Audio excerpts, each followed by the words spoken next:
Tidak terasa saat ini kita berada di penghujung bulan Februari di tahun 2021. Dan kita sudah menjalani di tahun ini 2 bulan lamanya. Saya sangat yakin bahwa kita semuanya pada saat ini sedang berada di dalam track yang Tuhan sudah buat dari semula. Kita sedang berada dalam rencana Allah yang sangat besar. Karena Tuhan Yesus datang ke dunia ini untuk memberi kita hidup dan mempunyai dalam segala kelimpahan. Kesempatan ini saya akan menyampaikan kembali kabar baik yang luar biasa yang datang dari Tuhan. Dan pesan ini sangat luar biasa kepada kita semuanya yang saya beri judul Proses untuk Menuju Sukses. Bapak Ibu yang dikasihi oleh Tuhan, saya akan membacakan lebih dahulu firman Tuhan di dalam 1 Korintus pasal yang ke-10 ayat yang ke-13. Demikian bunyi firman Tuhan. Pencobaan-pencobaan yang kamu alami ialah pencobaan-pencobaan biasa yang tidak melebihi kekuatan manusia. Sebab Allah setia dan karena itu Ia tidak akan membiarkan kamu dicobai melampaui kekuatanmu. Pada waktu kamu dicobai, Ia akan memberikan kepadamu jalan keluar. Sehingga kamu dapat menanggungnya. Puji Tuhan. Bapak Ibu Saudara yang dikasihi oleh Tuhan, dalam perikop ini, Israel sebagai gambaran dituliskan di dalam firman Tuhan sebagai contoh untuk kita belajar dari kegagalan bangsa Israel.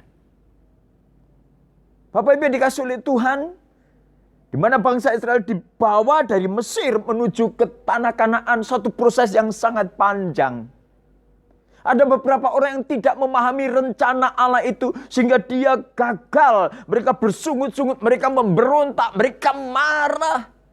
Mereka mulai melakukan penyembahan-penyembahan kepada Allah lain. Karena dia pikir bahwa Tuhan tidak bertanggung jawab atas hidup mereka.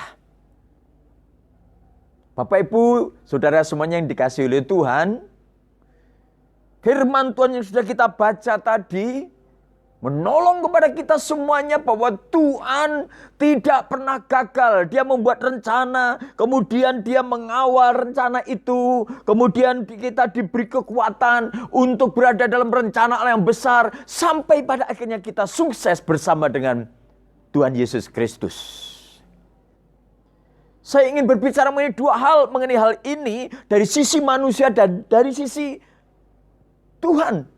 Dari sisi Tuhan, saya ingin menyampaikan bahwa Tuhan itu penuh dengan kasih dan setia adanya.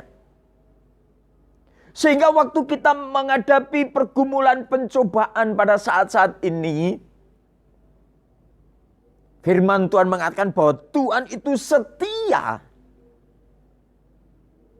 Dan sebagai bukti kesetiaannya, Tuhan akan memberikan solusi dalam setiap tantangan yang kita hadapi.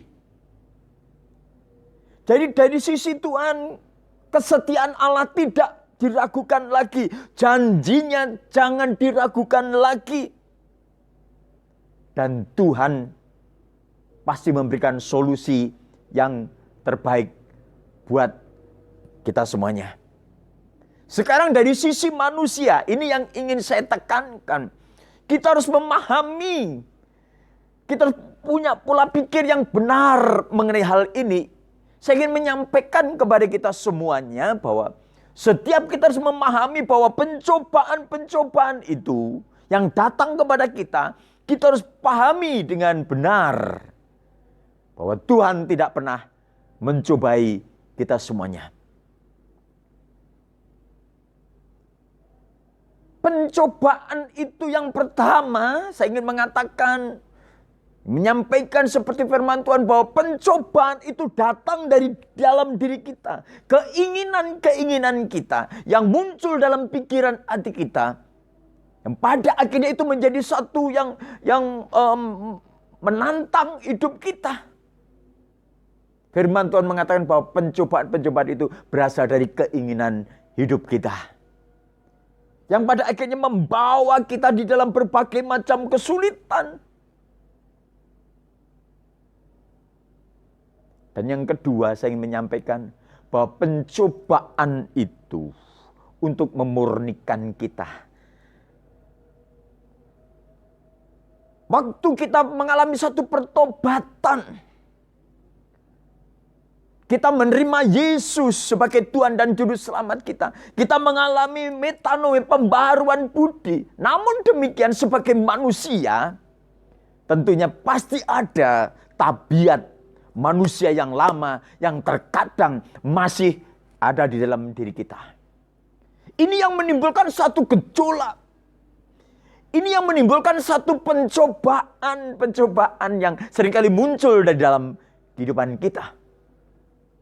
Dan Allah mengizinkan itu terjadi supaya kita dimurnikan, diproses. Dan Alkitab memberikan gambaran kepada kita bagaimana kita diproses dalam hal ini. Dalam kaitan seperti itu dimurnikan iman kita. Kita dilebur dalam perapian seperti seseorang melebur emas. Sehingga waktu selesai dilebur itu akan terpisahkan mana itu batu mulia, logam mulia itu. Dan mana itu tanah, mana itu batu biasa. Dengan api diproses sehingga muncul emas yang murni. Bapak Ibu yang dikasih oleh Tuhan, dalam hal ini akan terkadang menimbulkan gejolak di dalam diri kita. Menimbulkan sesuatu yang tidak enak untuk kita rasakan. Tetapi kalau kita mengizinkan itu terjadi, puji Tuhan. Dan yang ketiga, pencobaan itu datang dari musuh kita, yaitu iblis, setan. Dia berusaha untuk menggagalkan hidup kita supaya kita tidak berjalan dalam rencana Allah itu.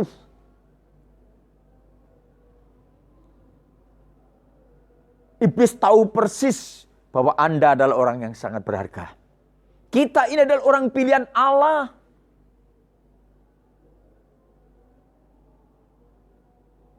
Dalam hal ini,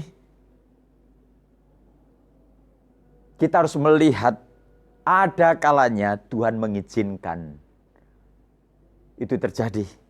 Tapi ada kalanya Tuhan membentengi kita dengan sangat luar biasa sehingga itu tidak terjadi. Tidak terjadi di dalam diri kita. Saudara yang dikasih oleh Tuhan, 3 hal inilah yang menyebabkan kita melihat bahwa kenapa hidup saya penuh dengan pencobaan. Bapak Ibu yang dikasih oleh Tuhan, Tuhan itu sungguh luar biasa. Kita harus punya cara pandang yang benar di hadapan Tuhan. Sehingga kita akan bisa belajar dari hal ini. Proses inilah yang saya ingin mengatakan, ini proses yang harus terjadi dalam kehidupan kita. Supaya kita bisa melihat sukses besar bersama dengan Tuhan. Sukses dalam keluarga, sukses dalam pengiringan Tuhan, sukses saudara dalam pekerjaan. Apapun juga yang engkau kerjakan dibuat berhasil, menguntungkan dan nama Tuhan dipermuliakan. Dan pada akhirnya, sukses kita itu akan menghantar kita. Sukses yang terbesar dalam hidup kita adalah waktu kita menerima mahkota yang daripada Tuhan. Bapak Ibu yang dikasih oleh Tuhan,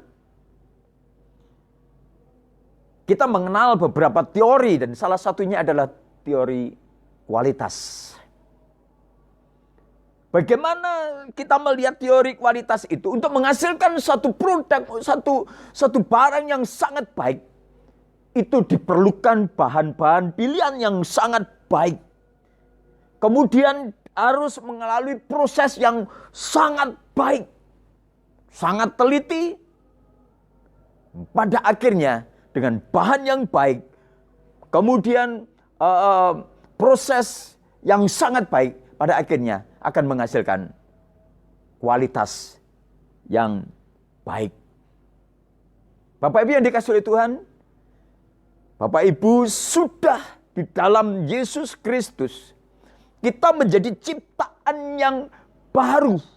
Kita berharga di mata Tuhan. Engkau sangat berharga di mata Tuhan. Namun demikian, untuk menghasilkan kualitas hidup yang lebih baik lagi, kalau Tuhan mengizinkan itu terjadi, katakan haleluya, puji Tuhan. Terima kasih Tuhan, Engkau mengizinkan semuanya yang terjadi untuk mendatangkan kebaikan.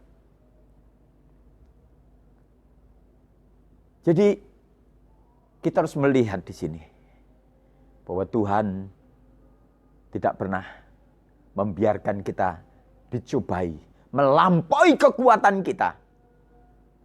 Dan Tuhan setia dan Dia penuh dengan kasih, Dia akan menuntun kita. Bahkan sampai di dalam lembah kekelaman pun Tuhan tetap menuntun kita. Karena Tuhan penuh dengan kasih dan setia. Yang pada akhirnya kita akan diberikan kekuatan dan kita akan dibawa keluar dari persoalan pencobaan itu. Gambaran yang dipakai kita dibawa keluar itu seperti seseorang yang berada dalam medan pertempuran yang sangat sengit. Dan pada akhirnya kita dituntun dari tengah-tengah medan pertempuran itu. Dan kita dibawa keluar dari medan pertempuran itu dengan selamat. Tanpa terluka sedikit pun. Bapak Ibu yang dikasihi oleh Tuhan, mari pada saat ini kita akan merelakan hidup kita mengalami satu proses. Sehingga kita akan dibawa dalam satu keberhasilan hidup. Kasih karunia Tuhan Yesus Kristus cukup buat kita semuanya. Untuk kita menuju sukses. Tuhan Yesus memberkati.